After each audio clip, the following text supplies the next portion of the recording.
1944માં second world war વખતે પોલેન્ડના બાળકોને એમના પેરેન્ટ્સે નક્કી કર્યું કે પોલેન્ડમાં ન રાખવા પણ બીજે ક્યાંક સેફટી ખાતર બીજે રાખવા. અને ઇન્ડિયાવાળામાં બીજા કોઈ રાજાઓ તૈયાર ન હતા. પણ ત્યારે અમારા જામનગરના દિગ્વિજયસિંહજી જામ સાહેબ એણે તૈયારી બતાવી ને એમનો સી સાઇડ રિઝોર્ટ હતો બાલાચડી જગ્યાએ.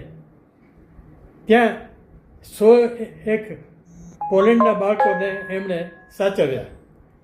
અને 1945ના એન્ડમાં જ્યારે સેકન્ડ વર્લ્ડ વોર પૂરી થઈ ત્યાર પછી એ લોકોને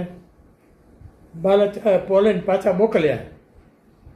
આજે એ લોકો બધા મોટી ઉંમરના થઈ ગયા છે અને જામ સાહેબને યાદમાં પોલેન્ડમાં પણ ઘણા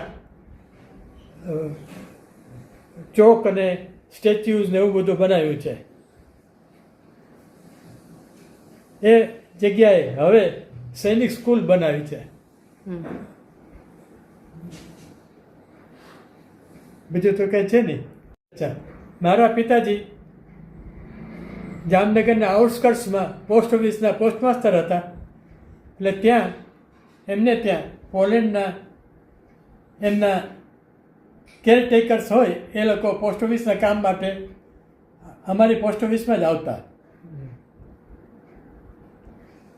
એટલે અમને એ બાબતની ખબર છે.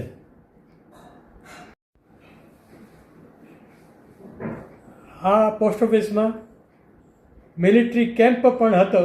એટલે જામનગરમાં એ કેમ્પવાળા ઓફિસર્સ, મિલિટરી ઓફિસર્સ પણ આ પોસ્ટ ઓફિસમાં જ આવતા.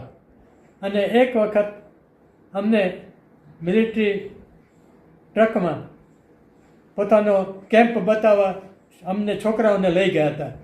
ત્યારે મારી ઉંમર તો 10 વર્ષની જ હતી, પણ મને હજી યાદ છે.